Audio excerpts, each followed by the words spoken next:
এক ব্যাগ কাপড় হয়েছে, মানে এসে গেছে। এখন খেয়ে নেবো চাটনি।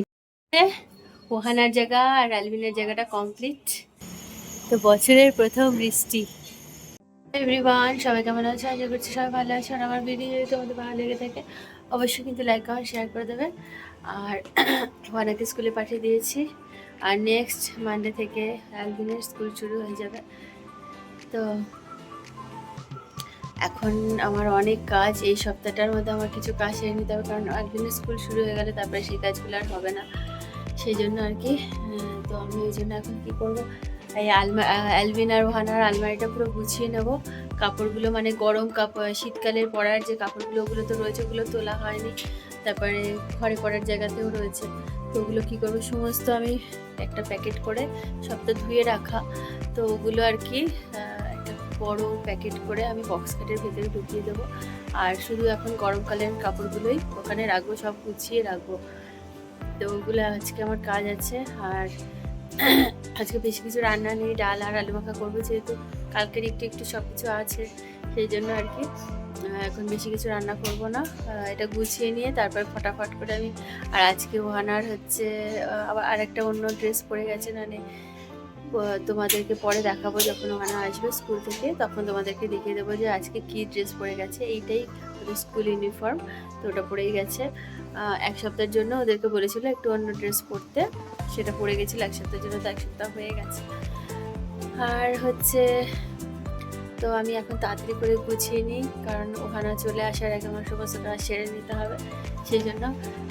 তো আমি এখন তাড়াতাড়ি, আর বাইরে থেকে আজকে বলেছে ব্রেকফাস্টে এনে দিতে, আজকে ধোসা আনতে, তো ধোসা এনে দেবে। সকালে উঠে এত ঘুম পাচ্ছিল, তার মধ্যে মানে কালকে রাত্রেবেলা এত খারাপ একটা খবর দেখলাম নিউজে, খুবই খারাপ লেগেছে। রাতেবেলা ঘুমই আসছিল না, এত বাজে খবর। তো মানে অত ভালো একটা টলিউডের হিরো, তো সবারই খুবই প্রিয় একটা হিরো, তো খুবই খারাপ লাগছিল, মানে ঘুমই আসছিল না রাতেবেলা। ওটা শুনে দেখে ভিডিও টিডিও দেখে মনটা পুরো খারাপই হয়ে গেল, যে খুবই অল্প বয়সে আর কি এরকম হলো। মানে একদমই মানে অকাল মৃত্যু যাকে বলে, খুবই বাজে লাগলো। কত ভালো ভালো হিটেড সিনেমা করেছে, তারপরে হচ্ছে ভালো ভালো সিরিয়ালও করেছে, কত সুন্দর সুন্দর অভিনয়, খুব ভালো ছিল, খুব ভালো লাগতো অভিনয়টা, সত্যি দারুণ করতো। যাই হোক, মানে খারাপ লাগলো আর কি, মানে রাতে আমার ঘুমের পুরো 12টা বেজেছে, ঘুমই আসছিল না। তো সকালবেলা উঠে ঝিমাচ্ছিলাম, ফার্স্টে ভেবেছিলাম যে ও আনাকে স্কুলে পাঠিয়ে আমি ঘুমাবো, তারপর দেখছি যে ওকে রেডি করতে করতে ঘুম পুরো মাথায় উঠে গেছে, ঘুম পুরো চটকে গেছে, তো ঘুম আর নেই চোখে। ওকে রেডি করতে করতে ঘুম আর পুরো কেটে গেছে, আর ঘুম আসছে না। সেই জন্য আর কি ভাবলাম যে তাহলে আমি ভেবেই রেখেছিলাম যে এই সপ্তাহে আমাকে এই কাজগুলো কমপ্লিট করতে হবে, শীতের কাপড়গুলো সমস্ত ঢুকিয়ে দেবো, আলমারিটা গুছিয়ে রাখবো, কারণ সামনের সপ্তাহ থেকে আমার আর টাইম হবে না, প্রচুর কাজ থাকবে, অন্য কাজ থাকবে। তো সেই জন্য আর কি আমাকে তাড়াতাড়ি করে এখন সেরে নেবো, তারপর পরে আমি রান্নার দিকে যাব, কারণ বেশি কিছু রান্না তো নেই, সেই জন্য আর কি। এসে গেছে, এখন খেয়ে নেবো। চাটনিটা একটু টেস্ট করে দিলাম, খুব ভালো এটা। আজকে যে ধোসাটা এসছে ঘরে, খুবই ভালো লাগছে এটা খেতে, খুব টেস্টি। তো আজকে 3 রকমের দিয়েছে, সাম্বার ডাল দিয়েছে, চাটনিটা দিয়েছে, আর এটা হচ্ছে টমেটোর চাটনিটা, ভীষণ ভালো টেস্ট। দেখো এত কাপড়, এগুলো হচ্ছে শুধু ঘরে পড়ার, ঠিক আছে, এগুলো ঘরে পড়ার, ছেলের আর মেয়ের, এগুলো সব আগে আলাদা করবো। ঘরে পড়ারগুলো আগে, এখানে প্রচুর ছোট হয়ে গেছে, সেগুলো আলাদা করব। তারপরে প্লাস যেগুলো শীতের কাপড়, সেগুলো আর কিছু দেওয়ার মানে ছোট হয়ে গেছে, সেগুলো দিয়ে দেবো অন্য কাউকে, গরিব মানুষ তাহলে পড়তে পারবে।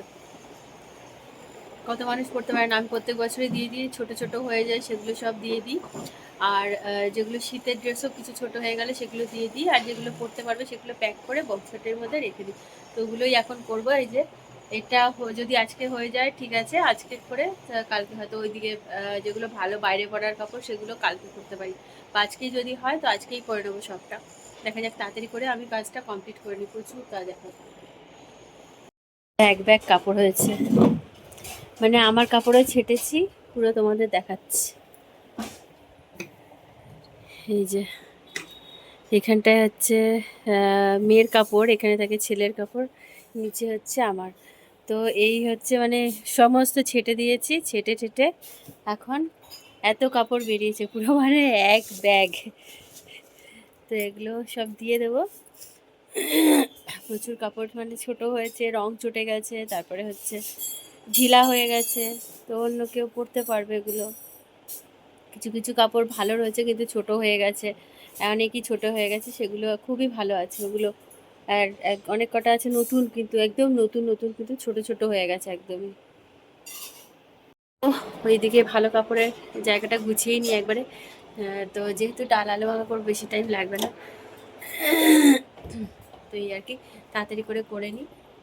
এবার আমি চলে এসেছি মানে বাইরে পরার যে কাপড়গুলো সেখানে, মানে এই যে এখানে হচ্ছে বাইরে পরার কাপড় সমস্ত কিছু। তো ঘরে পরারগুলো সব কমপ্লিট হয়ে গেছে, ওগুলো করে এখন এসেছি বাইরে পরার এগুলো গুছাতে, যে মানে একটার সাথে একটা সেট সব রেখে তারপরে এটা করলে আমার কাজ কমপ্লিট হয়ে যাবে টোটাল। ওহানার জায়গা আর আলবিনের জায়গাটা কমপ্লিট। এখন আমি যাব রান্না করতে, ডাল আর আলু মাখা আর ভাত বানিয়ে নেবো। তো ওহানা চলে এসছে। আমি ভেবেছিলাম যে 12টায় আসবে হয়তো, কিন্তু 11টার মধ্যে ঘরে ঢুকে গেছে। আমি জানতাম না যে আজকে তাড়াতাড়ি ছুটি হবে। তো ওইকে নিয়ে গেছে, কালকে থেকে আবার ওর টাইমিংটা চেঞ্জ হবে, কালকে থেকে একটু বেশি টাইম থাকবে।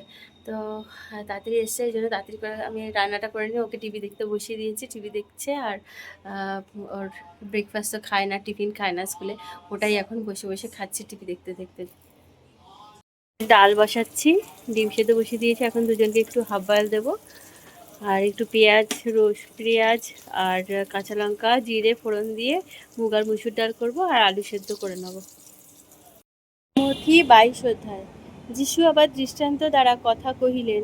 তিনি তাহাদিগকে বলিলেন, স্বর্গরাজ্য এমন একজন রাজার তুল্য, যিনি আপন পুত্রে বিবাহ ভোজের আয়োজন করিলেন। সেই ভোজে নিমন্ত্রিত লোকদিগকে ডাকিবার জন্য তিনি আপন দাসদিগকে প্রেরণ করিলেন, কিন্তু তাহারা আসিতে চাহিল না। তাহাতে তিনি আবার অন্য দাসদিগকে প্রেরণ করিলেন, বলিলেন, নিমন্ত্রিত লোকদিগকে বলো, দেখো আমার ভোজ প্রস্তুত করিয়াছি। আমার বিষাদে হৃষ্টপুষ্ট পশু সকল মারা হইয়াছে, সকলই প্রস্তুত, তোমরা বিবাহের ভোজে আইসো।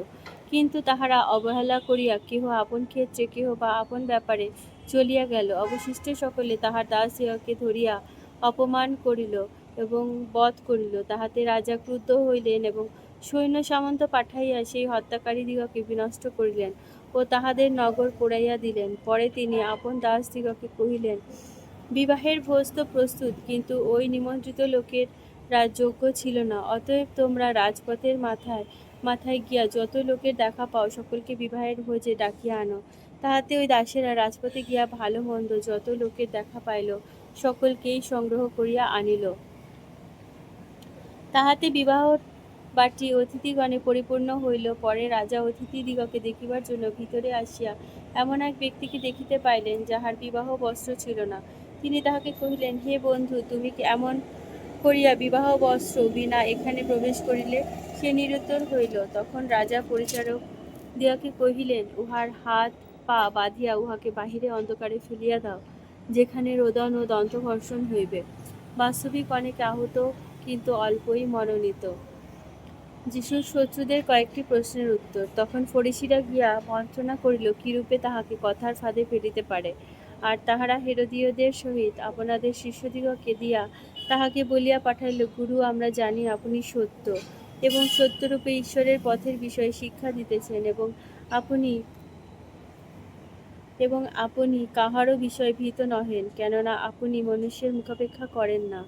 ভালো, আমাদিগকে বলুন, আপনার মতো কি কৈশোরকে কর দেওয়া বিধ কিনা? কিন্তু যিশু তাহাদের দুষ্টামি বুঝিয়া কহিলেন, কপটীরা, আমার পরীক্ষা কেন করিতেছ? সেই করের মুদ্রা আমাকে দেখাও। তখন তাহারা তাহার নিকটে একটি দিনার আনিল। তিনি তাহাদিগকে কহিলেন, এই মূর্তি ও এই নাম কাহার? তাহারা বলিল, কৈশোরের। তখন তিনি তাহাদিগকে কহিলেন, তবে কৈশোরকে দাও, আর ঈশ্বরের যাহা যাহা ঈশ্বরকে দাও। এই কথা শুনিয়া তাহারা আশ্চর্য জ্ঞান করিল এবং তাহাকে ছাড়িয়া চলিয়া গেল। সেই দিন সদ্দুকীরা, যাহারা বলে পুনরুত্থান নাই, তাহার কাছে আসিল এবং তাহাকে জিজ্ঞাসা করিল, গুরু, মসি বলিয়াছেন, কেহ যদি নিঃসন্তান হইয়া মরে, তবে তাহার ভাই তাহার স্ত্রীকে বিবাহ করিয়া আপন ভাইয়ের জন্য বংশ উৎপন্ন করিবে। ভালো, আমাদের মধ্যে 7টি ভাই ছিল, আর জ্যেষ্ঠ বিবাহের পর মরিয়া গেল, আর সন্তান না হওয়াতে আপন ভ্রাতার জন্য নিজ স্ত্রীকে রাখিয়া গেল। দ্বিতীয়, তৃতীয় প্রভৃতি সপ্তম জন পর্যন্ত সেইরূপ করিল। সকলের শেষে সে স্ত্রীও মরিয়া গেল। অতএব পুনরুত্থানে ওই 7 জনের মধ্যে সে কাহার স্ত্রী হইবে? সকলেই তো তাহাকে বিবাহ করিয়াছিল। যীশু উত্তর করিয়া তাহাদেরকে কহিলেন, তোমরা ভ্রান্ত হইতেছ, কারণ তোমরা জানো না শাস্ত্র, না জানো ঈশ্বরের পরাক্রম। কেননা পুনরুত্থানে লোকে বিবাহ করে না এবং বিবাহিতাও হয় না, বরং স্বর্গে ঈশ্বরের দূতগণের ন্যায় থাকে। আমেন। ঈশ্বরের ধন্যবাদ হোক। এখন যাব ওদেরকে স্নান করাতে, স্নান টান করে তাড়াতাড়ি খেতে দিয়ে দেবো। তখন ছিল রোদ্দুর, আর এখন দুপুরবেলা খেয়ে দিয়ে উঠেছি। আকাশের অবস্থা দেখো, মনে হচ্ছে আজকে আকাশ একদম মানে বৃষ্টি ঢেলে দেবে। বছরের প্রথম বৃষ্টি আজকে মনে হচ্ছে নামবে। অনেক দিন ধরে ভাবছি একটু হবে হবে বৃষ্টি, এই হলো প্রত্যেক দিন ভাবি। যা গরম পড়ছিল, আজকে মনে হচ্ছে দেবে বৃষ্টি। বৃষ্টি নামলে অবশ্যই তোমাদেরকে ভিডিও করে দেখাবো। এখন আপাতত এই যে আকাশে মেঘের পুরো একদম অবস্থা দেখো, মেঘ পুরো জুড়ে বসেছে আকাশে। আজকে একদম মানে 100% মনে হচ্ছে বৃষ্টি নামবে। এখন মেঘ ঘুরঘুর করছে, হয়ে গেছে, নিচে ছিটাফোটা পড়তে শুরু করেছে। তো বছরের প্রথম বৃষ্টি, গরমের পরে বৃষ্টি হলে না সত্যি খুব ভালো লাগে, মনটা খুব আনন্দ লাগে। গরম একদমই ভালো লাগে না, গরমের থেকে বৃষ্টি অনেক ভালো। তো যাই হোক, বৃষ্টি শুরু হয়ে গেছে। আজকের মতো ভিডিও এখানেই শেষ করছি। সবাই ভালো থেকো, সুস্থ থেকো, আবার দেখা হবে নতুন ভিডিওতে। সবাইকে টাটা।